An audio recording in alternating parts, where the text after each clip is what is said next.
ये आवाज सुन रहे हैं ना आप, ये आवाज है, वो सच है जिसे दबाने के लिए इस्लामाबाद से लेकर रावलपिंडी तक के हुक्मरानों ने अपनी पूरी ताकत झोंक दी, लेकिन नाकाम रहे। पाकिस्तान के कब्जे वाले जम्मू कश्मीर यानी कि पीओजेके में इस वक्त जो हो रहा है वो जिन्ना के वारिसों के लिए किसी बुरे सपने से कम नहीं है।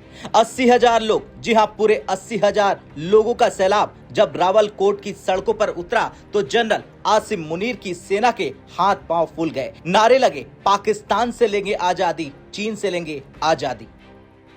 हम क्या चाहते, हम क्या चाहते, हम क्या चाहते, है हक हमारा, है हक हमारा, हम चीन से लेंगे, हम चीन से लेंगे, है हक हमारा, है हक हमारा, हम चीन से लेंगे, हम चीन से लेंगे, पाकिस्तान से लेंगे, चाइना से लेंगे, चाइना से लेंगे। ये कोई मामूली विरोध नहीं है, ये उस गुस्से का विस्फोट है जो पिछले 7 दशकों से दबाया जा रहा था। पिछले 4 दिनों से पीओके के चप्पे चप्पे से लोग चलकर रावलकोट पहुंचे। रावलकोट का ईदगाह ग्राउंड इस वक्त गवाह बन गया है पाकिस्तान के पतन का।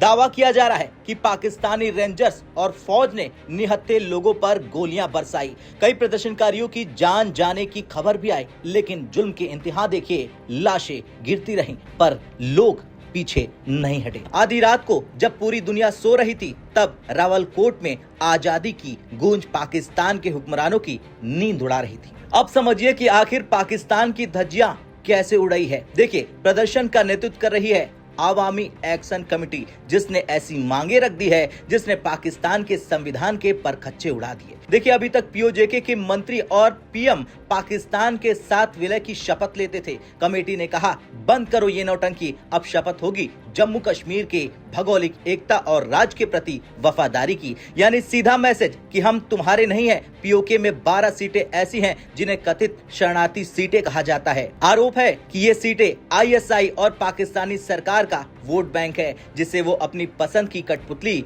सरकार चुनते हैं। प्रदर्शनकारियों ने कहा कि इन सीटों को अभी खत्म करो। एक तरफ पाकिस्तान दाने दाने को मुहताज है और दूसरी तरफ पीओजेके के नेताओं को विशेष सुविधाएं मिल रही हैं। जनता ने साफ कह दिया कि ये ठाट बाट अब नहीं चलने वाला है।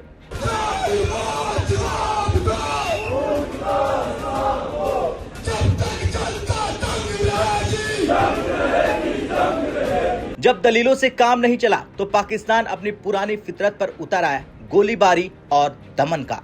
आंकड़े के मुताबिक अब तक कई बेगुनाह नागरिकों की जान जा चुकी है। 100 से ज्यादा लोग घायल बताए जा रहे हैं। लेकिन शर्मनाक बात देखिए, पाकिस्तान की सरकार ने इन हक मांगने वालों को आतंकी घोषित कर दिया। शौकत, नवाज मीर और सरदार उस्मान नजीर जैसे नेताओं पर 1-1 करोड़ का इनाम रख दिया। गद्दारी के मुकदमे दर्ज कर लिए गए। पाकिस्तान का डर इस कदर है कि वो अपने ही टैंक और रेंजर से गोलीबारी कर रहा है। आसिम मुनीर की नाक के नीचे से आजादी की आवाज निकल रही है और वो सिर्फ गोलियां चलवा रहे हैं। प्रदर्शनकारी सिर्फ पाकिस्तान से नहीं, चीन से भी आजादी की मांग कर रहे हैं। क्यों?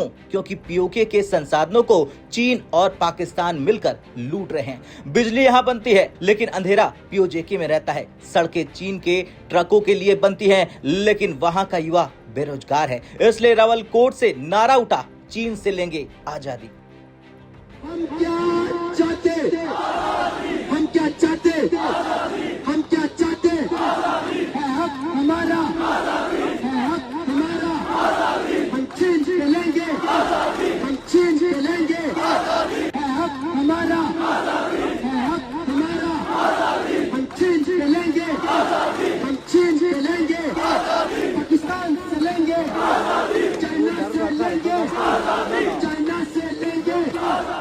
ये विद्रोह बता रहा है कि अब प्रोपेगेंडे की दीवारें ढह रही हैं। पाकिस्तान ने दशकों तक कश्मीर का राह गलापा, लेकिन आज उसके अपने कब्जे वाला हिस्सा उसके हाथ से रेत की तरह फिसल रहा है। 80,000 लोगों ने रावलकोट में जो मशाल जलाई है वो अब बुझने वाली नहीं है। पाकिस्तान की आर्थिक हालत पतली है, फौज की साख मिट्टी में मिल चुकी है और अब जनता ने बगावत का बिगुल फूंक दिया है।